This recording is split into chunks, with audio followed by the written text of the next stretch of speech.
Man, Metroid Dread was awesome. That's the one that I kept thinking about while I was playing this game. You know, I've never been a huge Metroid fan. I'd played Super Metroid and Metroid Other M. I know a lot of people didn't like that because the story was pretty lame and anime as hell. But the action was always a pretty high point for me. And I always thought if they could take the action of Other M with the fun exploration, kind of puzzliness of Super Metroid, it'd be a pretty sweet game. And I thought that Metroid Dread definitely delivered on those two fronts. The game starts off with some beautifully drawn still image that give you the backstory of Metroid. This synopsis covers Metroid Fusion and gives you a nice explanation of the parasites and the Metroid DNA and how Samus got infected with those and how it was able to help her survive. Which I found incredibly helpful because I hadn't played through the whole series, so I didn't really know anything about Samus in terms of her abilities. So it does a nice job of explaining the parasites and the Metroid and why she is the way she is. And I think that it really helps set the stage for what was coming in Metroid Dread. And then once that backstory is out of the way, the game just kicks off. There's a cutscene between the main villain Ravenbeak and Samus fighting, and then once that's over, you're in control. The first thing I noticed is just how great Samus looks. I think the blue and the white was a pretty awesome color scheme for her. The next thing I noticed is the animation quality is superb. The way she runs, the way she jumps, the slide. The slide's probably the coolest single move in the whole game, and I never got tired of using that. Rather that was sliding down small passages or under enemies, or just sliding in the middle of the level to look cool for no reason. That move always looks great. I like the small animations too. When you walk up to a wall or a door or like a little gap in a wall, Samus will put her arm up and you can aim the gun through it. And it's these small little detailed moments that I think Mercury Steam really nailed and really helps bring Samus to life. I was a big fan of the ambiance in the levels. You know, you're in this mysterious facility and you don't really know what's going on yet. You just woke up from amnesia at the start of the game. And I felt like the subtle, quiet, kind of techno-y music really set the mood for the game. For me, the best part about Metroid Dread is definitely the combat. The slickness of moving around so fast and being able to shoot in any direction or stop and shoot in a specific point, along with all the movement options you get, I think really bring the combat to a new level. I also appreciated the counter move they give you, which basically if an enemy attacks at a specific moment, they flash, and you can block that move or deflect that move, and then immediately retaliate with a move of your own, normally killing smaller enemies or dealing some good damage to bosses.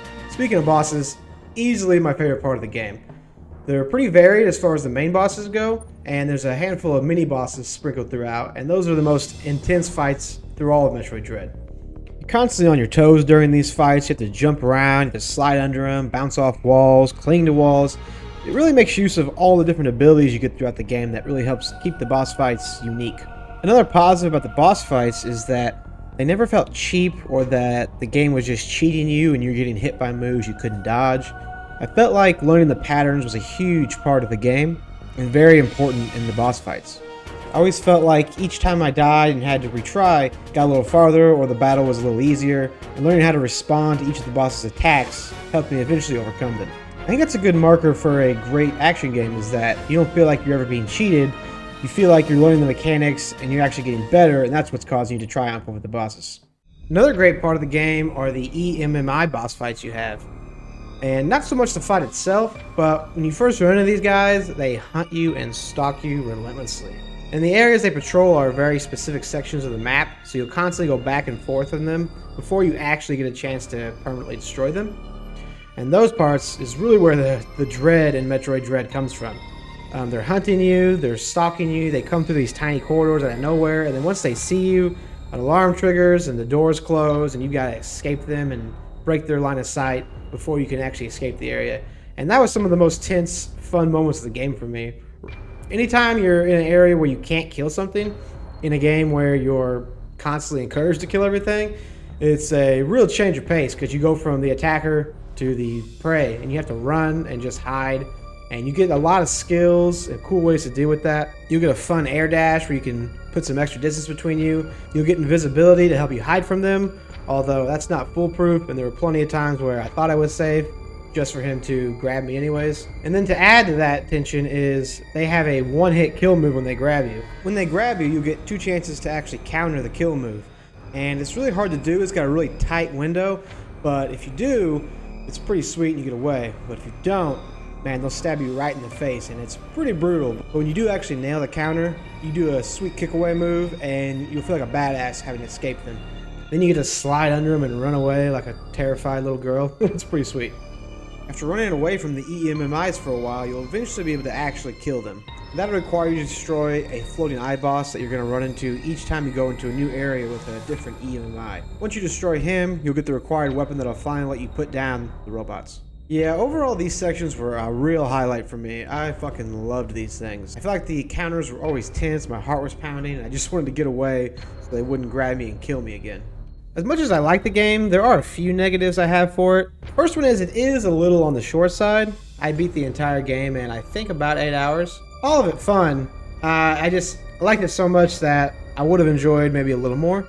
Towards the back half of the game, I feel like all the battles have a little reliance on missiles. I mean, it throws so many super missile upgrades at you that when it was all said and done, I had like 160, and that wasn't even all of them. And I feel like I didn't run into any enemy or problem that couldn't be solved by just unloading all the missiles I had into its face. And then when they died, they just gave you basically all of them back. I only really ever ran out of them one point, and that was in the final boss battle. I think a nice touch would have been maybe to use the charge beam more. You really only have to use it for certain puzzle elements, either opening certain doors or hitting certain switches. I think it would have been cool maybe to have that used a little more in the battles, maybe having to stun an enemy with a charge blast, or maybe melt off a piece of armor or something with it before you unload missiles. Just something to break up the pace of the battles a little bit, so I wasn't just dodging and then shooting all the missiles I had at them. Although I think all the bosses are a lot of fun, and the main bosses especially, there is some repetitiveness among the mini-bosses. There's these Parasite Chozo warriors that you're going to fight over and over and over again, and the combat's so fun that it's not the worst thing, but it is kind of the exact same battle. And probably the worst offender of the repetitive mini-bosses is the eye you'll fight.